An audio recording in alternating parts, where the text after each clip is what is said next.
Fan Radio Podcasts, getting you inspired to be fruitful.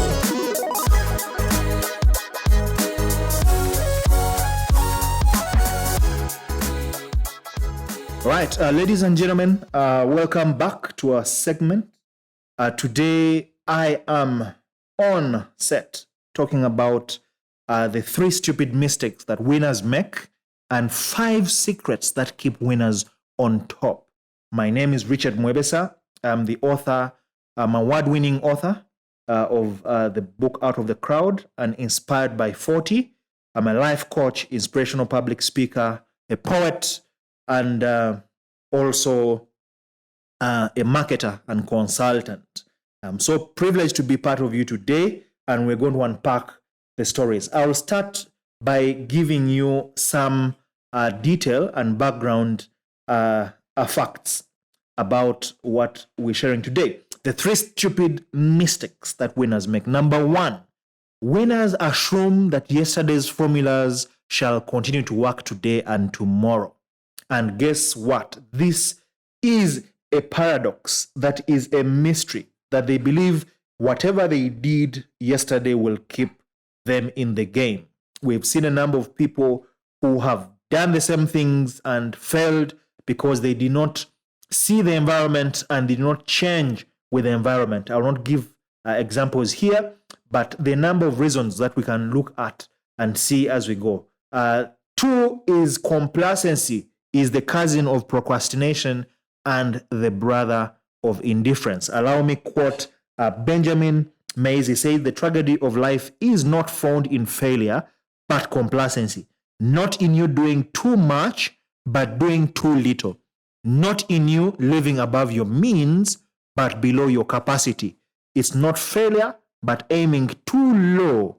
That is life's greatest tragedy." Complacency is this feeling that I have arrived. I did a lot of research about it in the book Out of the Crowd and wrote almost a whole chapter about it. Complacency has a cousin brother called procrastination. When you begin to feel that you have arrived, you've made it, there's nothing new for you, you begin to become slow. It means you begin to do things in a slow way because you feel, I have done it before. There's nothing new for me. And guess what? The moment procrastination comes in, it also invites its brother called indifference. Indifference is that feeling that I don't care, the I don't care attitude. I will also give you reference. I love this book. It's a title, How Come That Idiots Rich and I'm Not? The author is Robert Shemin. Very powerful book. When you read it, you'll be life transformed. I'll repeat the title, How Come That Idiots Rich and I Am Not? By Robert Shemin. Very powerful insights in. I'll just give you the highlights. I mean, it talks about analysis paralysis because people tend to overanalyze things instead of keeping it simple. Yes, and that brings me to number 3, the stupid mistakes that winners make.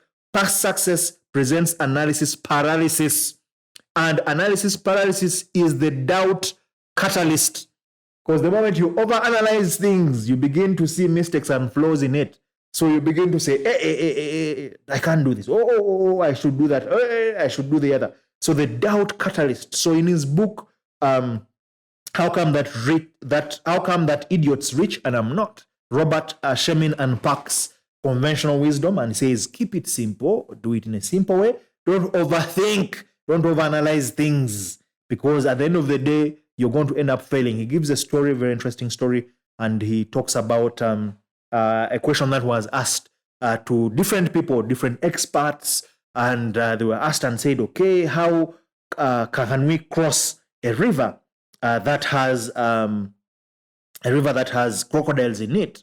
And of course, different people came. Of course, professors said you can get a chopper. Engineers said you can put across, build a bridge around it, and then move. But before that, he had told a story, a simple story about the king of the jungle had called for a meeting. And of course, all the animals went. And then one regular guy comes and says, look here, just get in the canoe or walk through the river and cross. Why? Because people are overthinking.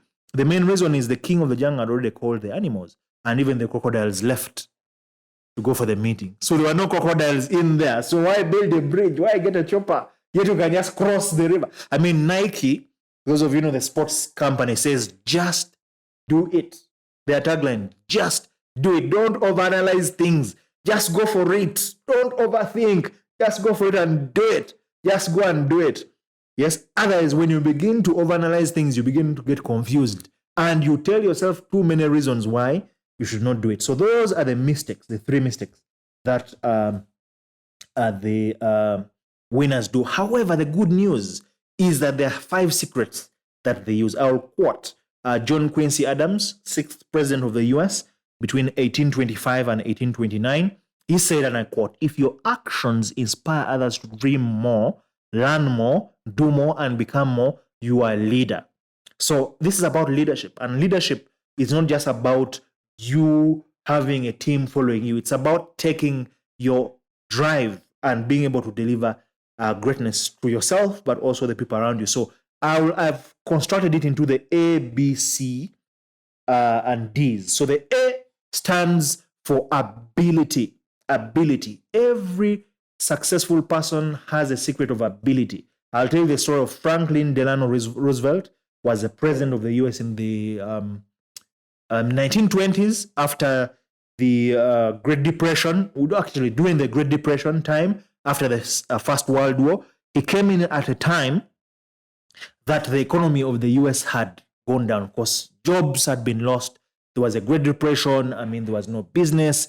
But his story at the back of the story, in his prime at 38 years, he was attacked by a disease called polio. So he became paralyzed, west downwards. And I mean, life became so hard in his prime, 38, 39 years, towards his 40s. And of course, he told his story when he was campaigning about his battle with polio at the time. And people believed him because he had to battle so much. His life changed. And he was able to give them an inspiring story, tell them, I've gone through a number of challenges, but we shall go through this time and we shall beat it. And guess what? His abilities as a great speaker, great leader, great orator enabled him convince people and sold hope. He sold hope to them, and this constructed them. And of course, the economy took shape and he managed to deliver. The B stands for believability. I'll give you the story of Napoleon Bonaparte. This guy was very interesting. He was a grandmaster at emotional intelligence. It is said Napoleon Bonaparte had hundreds and thousands, almost millions of soldiers. But this guy knew the names of all their wives and he knew the names of all their children. How he did it, I have no idea. He was just a very unique guy. One time in one of the excursions, actually one of the key wars that he played in was called the Italian campaign. Prussia at the time was, of course, flexing its muscles across Europe. And he was meant to go ahead and fight, and they didn't believe that he could take the battle through the Swiss Alps. Those of you know the Swiss Alps, they're mountains and they're very cold, very slippery. So he says we must attack in winter. He lost almost 3/4 of his army because of the cold, the winter. But guess what? He shows up at the door, he does his thing there. That time, the provisional government in France had seen him as a rising military threat to them, so they cut him off. They didn't give him supplies. And he was left with, a quarter an army and very few resources to work with. But guess what? He made a signature speech that transformed the energy of his soldiers, the remaining lot of the soldiers. And he won the war. And when he got back, of course, his believability was so profound that he had people, soldiers, willing to go to the moon and back for him. And he did that great leadership and was able to deliver on his assignment. So believability. Does your team believe you? Are you working with a team that sees that you have value to give them? Are you able to give and give and give and not be a taker, so to speak? He was a great giver. Number 3 is C, which stands for charisma. Martin Luther King Jr. By the way, he was a pastor. If those of you who don't know, he was a Baptist pastor, and of course, civil rights advocate, and a very great orator, of course. He had that great charisma, the way he would talk, of course, would preach here and there. So his charisma made him a profound leader. Actually, he's been listed among the greatest speech writers of all time because of his signature statement, I have a dream. You can check it out, talking about the future and what he was seeing for the future. So he spoke with charisma. When he spoke with passion and spoke his heart out. The D stands for dependability. Dependability for the D, I mean, great leaders and great winners are people who are dependable, people who are reliable. I can give you a story here of a person who was very dependable in the Bible, Daniel. Very profound story, of course, taken into slavery with Shadrach, Meshach, and Abednego. Put in the care. Actually, Daniel was a royal, by the way. Put in the council of King Nebuchadnezzar. Then it is said Daniel, Shadrach, Meshach, and Abednego isolated themselves. They didn't want to eat the food offered to idols. So they said, give us only fruits and vegetables, we'll take that. But the main thing here is that they were put in the care of the best of the best. So after 3 years, they were trained by Nebuchadnezzar's wisest people. And it was said that 10 times wiser was Daniel, Shadrach, Meshach, and Abednego after they had been tested 3 years. And they were 10 times much wiser because they trusted in God Almighty, but they were dependable. Whenever there was a crisis in Babylon and everyone had their chance to fail at providing solutions, Daniel would come. Of course, the first dream of Nebuchadnezzar, when he dreamt of a very big tree with a number of birds, of course, Daniel inquired of the Lord, and the answers came. The second dream of the statue that Nebuchadnezzar saw, of course, Daniel also interpreted it. And later, not only during Nebuchadnezzar's time, during the time of the other kings, Darius and Xerxes, later, of course, the handwriting on the wall, Daniel was this profound guy, very dependable because he always sought God first. And of course, you know his story, being thrown in the den of the lions after being accused by his enemies, and then he gets in the lion's den.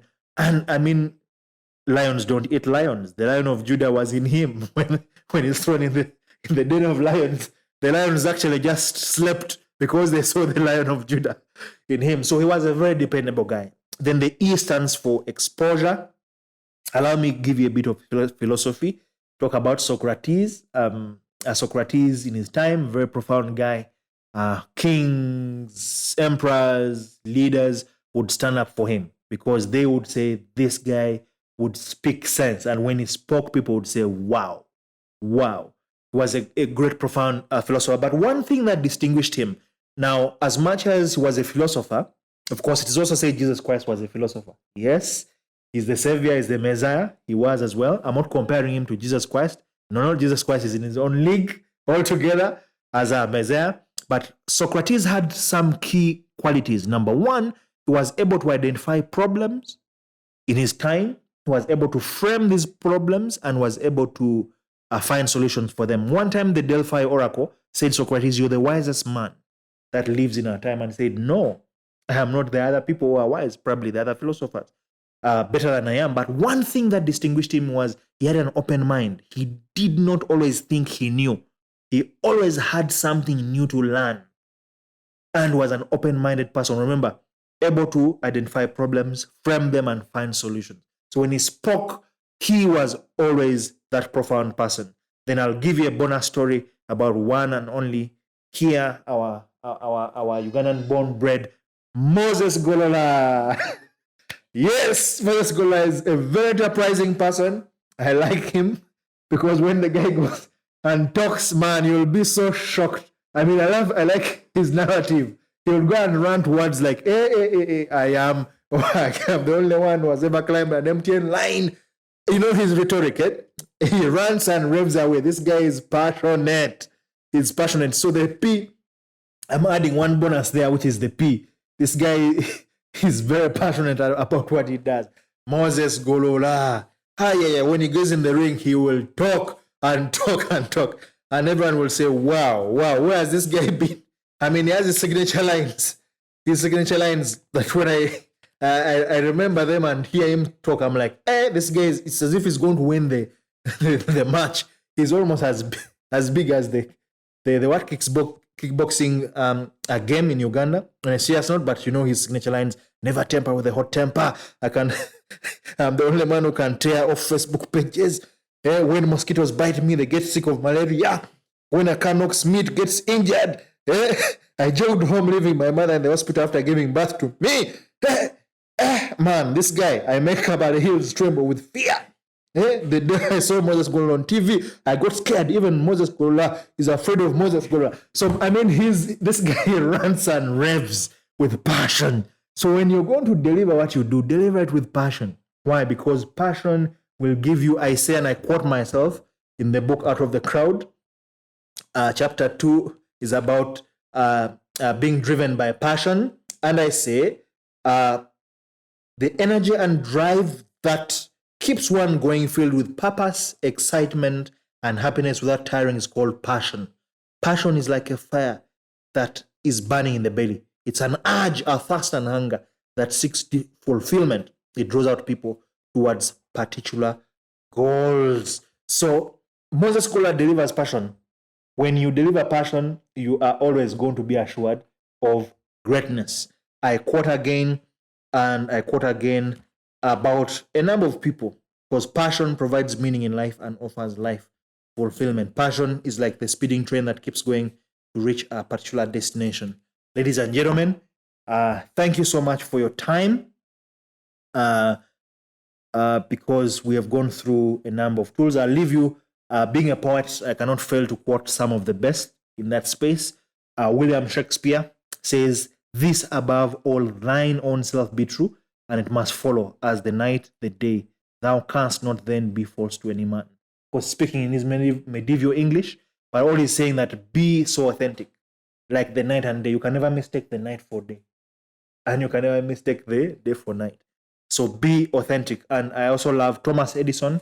Those of you know him, the inventor of the light bulb. He says inspiration can be found in a pile of junk. Sometimes you can put it together with a good imagination and invent something. I thank you so much for today. Remember the three items or secrets that losers, of course, that make winners fail, and of course what we've gone through, the secrets that keep winners on top. I repeat, just for summary. One, the stupid mistakes, assuming that yesterday's formula shall work today and tomorrow. Complacency, the cousin of procrastination and the brother of indifference. And past successes, becoming present analysis paralysis, which brings doubt and the catalyst of doubt. And then the A, B, C, D, and E's of the secrets of winners is the A stands for ability, talked about Franklin D. Roosevelt. The B, believability, Napoleon Bonaparte. The C, charisma, Martin Luther King Jr. D, dependability, the story of Daniel.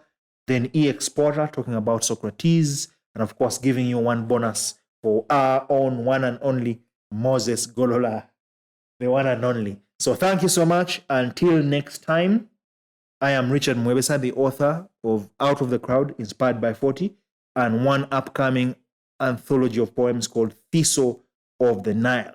It's been a pleasure. Until next time, bye-bye.